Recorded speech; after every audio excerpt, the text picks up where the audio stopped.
So ayan, magandang araw sa inyo lahat mga boss na welcome back again sa ating channel. So for today's video, meron tayong tanggap ngayon isang Sharp 32 inches, no. So yung problema, naka-under na yan, nakasaksak na po yan. Yan pala. So ito yung kanyang problema, oh. Tingnan nyo. Yan. Parang disturbance sa kanyang screen or sa kanyang display, no. Ayan. Disturbance on the screen. So, hindi siya matutuloy, tapos pangit pa yung display nyo. Kita nyo ba yan? Ayan. So, yung model, check natin yung model nito.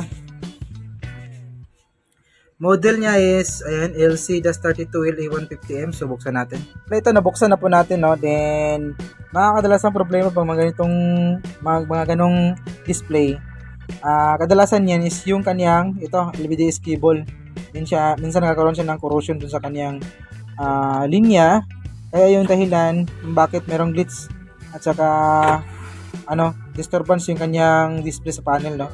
So gagawin natin, unulin natin tong kanyang yung ating LVDS cable, kasi nag-check kasi tayo ng voltahe dito sa kanyang focus ito boy, T-con board, no. Nag-test tayo ng mga voltahe, kumpleto naman lahat, walang fluctuation, walang ibang voltahe na pag hinalaan natin na yun yung problema, no. So normal lahat yung supply, pati yung main supply ng T-con natin nandun.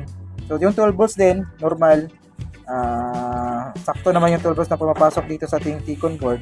So dito tayo mag-uumpisa, no. Bago natin galawin yung panel, dito muna tayo, kasi dito makikita natin meron siyang hindi na makinis yung kanya, no, yung kanyang LVDS. So gagawin natin nito is, bago natin buhusan ng contact cleaner, ito, nahaguran muna natin ng ito, carbon eraser, no.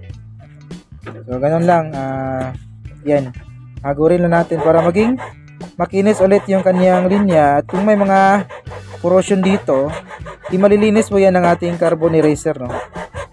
Ayan.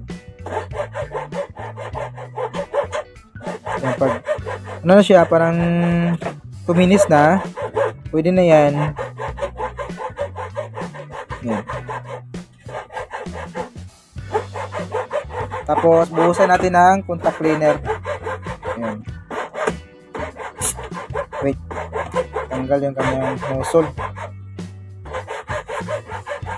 Ayan. Pati dito sa kanyang socket, no, buhusan natin yan para malinis lahat yung natin LVDS, tapos yung kanyang socket.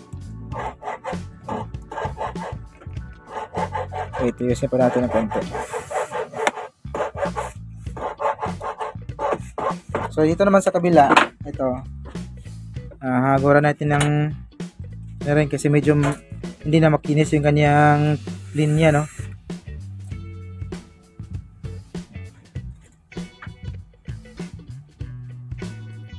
Saktong tamang hagod lang.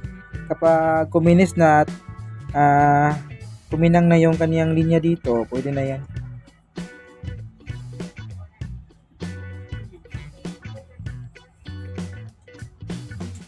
Yan. So buksan natin ng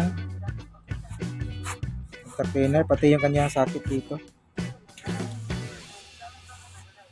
Yan. Then balik natin.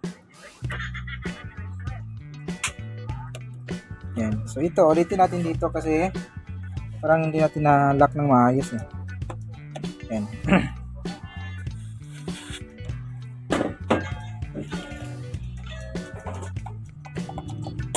Yun. So, magti-test na tayo, no. Saksak natin dito. Saksak natin. Tapos, angat natin yung unit. Natin kung auto-automatic na ba to. Pindutin ko lang yung power niya. Ito.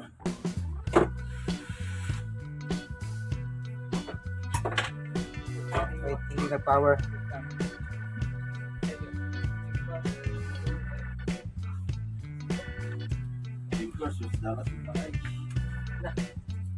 Wait.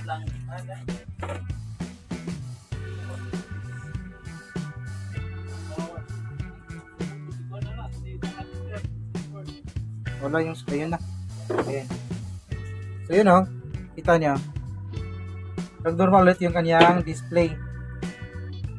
So pindutin natin yung power muna. Tignan natin bakit hindi siya nag-on kanina. Pindutin ulit yung power, no? Yan, kulay green na siya. And so yun lang yung naging problema niya. Marumi yung kanyang LVDS cable, no? Siguro nag-lost contact ngayon. Kaya ganun yung display niya.